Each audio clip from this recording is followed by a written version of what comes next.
Harold or Howie Clavite grew up in Baroy, a small town of almost 30,000 in the province of Lanao del Norte. After graduation, I worked with Gawad Kalinga in Iligan. I was part of the very first group who organized GK in Mindanao. Tony Miloto found me in Lanao, and he invited me to come to Manila and join his team in the National Office of GK. And so I decided to go with him and worked for GK full-time for the next 4 years. From that time, I lived in Manila for 11, 12 years and worked with government and with the United Nations here in Manila. And in 2009, I made a decision to go to the States to visit my mom, who lived in Chicago. It was just a short visit, supposedly.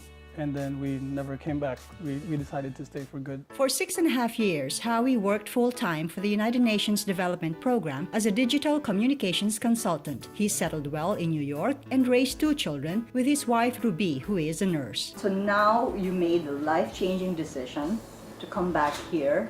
How did this all happen? I've been asking myself the same question over and over. It was a quick and abrupt decision. I didn't plan on coming home, although I had that desire to do something for the country.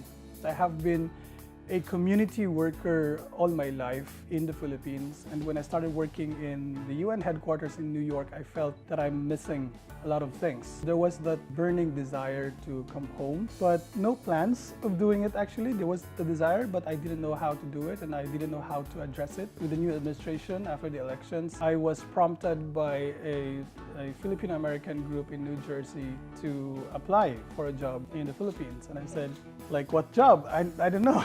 And they said, well, your expertise in public information, you should be able to help the country. And I thought about that, and I said, it's probably a good reason to come home. As the new administration under President Rodrigo Duterte was taking shape, Howie sent in an application. It took several weeks, actually. I didn't hear from them. And finally, when I heard back, they said, it's not going to happen. You're not in the Philippines, you're in the States, and you didn't help in the campaign. And I said, yeah, that makes a lot of sense. I didn't expect it. And then I had a conversation with a former colleague from the National Youth Commission.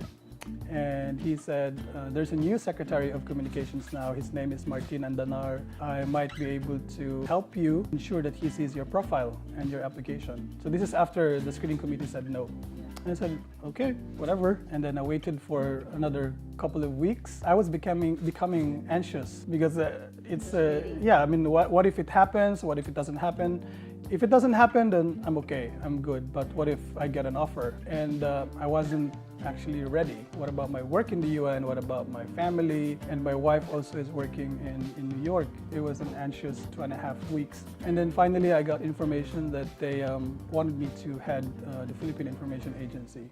Howie's new job offer had the backing of his bosses at the UN, but his family, especially his wife, had reservations. She was very happy and excited about the idea, but at the same time scared that I might say yes to the offer.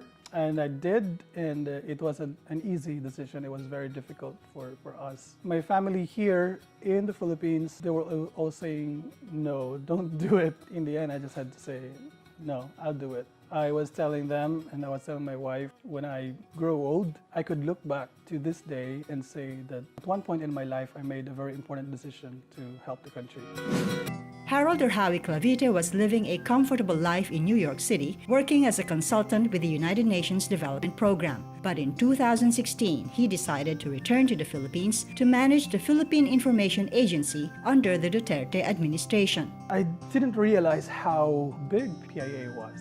PIA is huge. It's one of the biggest agencies in the Office of the President that has presence all over the country. We have 16 regional offices and 72 provincial information centers. I thought it was just like a job that I would Office job. Yeah. And so when I came, I met the senior management from all over the country. That's when I started realizing that, oh, this is huge. Since day one, it has been very fast-paced. I started seeing things that were not in place yet, and so I created new systems and new things that I thought would be very beneficial and advantageous to the organization. What I'm seeing as one of the toughest tasks is how to bring them together, because in the past there have not been very clear directions as to where this organization is leading to. And I have heard comments from people that they themselves are starting to feel that the agency is not that relevant anymore.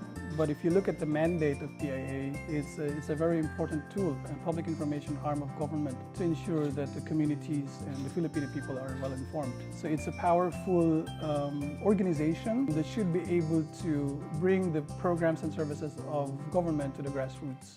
That's the official job. So how has that been for you, the adjustments? Do you still struggle with adjusting to life living in Manila and working in Manila?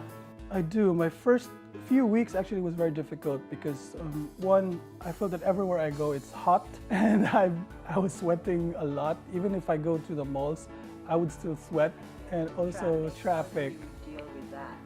It's really bad. From 7 years ago, I lived here 7, 8 years ago, and it has totally gone bad. Practical things too, like safety. I'm sure that's a concern for many Fil-Ams when they come. So living here, working here, do you feel safe? I do. Even before I came, I knew that what we hear from the news is not really what's going on in here. There are isolated cases. I feel safe. I mean, everything is okay right now. I do feel safe. I know I could walk around the streets by myself, and it's okay.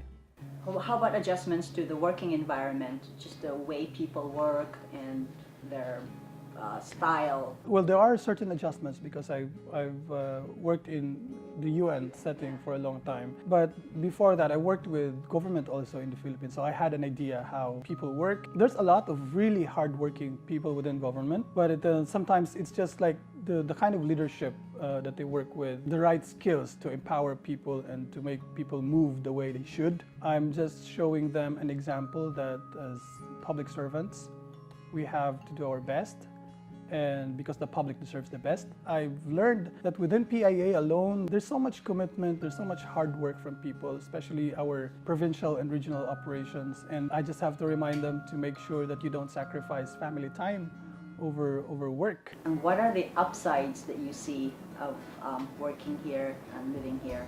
Well, it's always good to be in your home country. You get to enjoy the benefits of being a Filipino citizen in the Philippines. That itself, I see it as a very good thing for me. I've lived in the States for a long time, but now I'm also seeing how important it is for most of us to come home and help the communities, help the country. This is the office. Okay. Come in. And yeah, you got somebody here? Yes, this is Armand Panganiban. Okay. He's my recruit from Florida, Hi, Arman. and he's our national digital strategist now for PIA. What did he say to convince you to move from Florida to here? He initially told me the news, and I was very excited for him. I was so amazed when he told me, and he said, "But I will need some help." And I was like, okay, what kind of help? And when he talked about the projects that he was able to do and the kind of impact that he could have, I was excited right away. There's just so much that I've seen in the Philippines, and being able to give back is really something that is important to myself. What would you say to other Fil-Ams out there? I know you have a set of ideals about the Philippines, and I know that many of them are also excited and finding ways how to help. We are living testimonies that this can be done.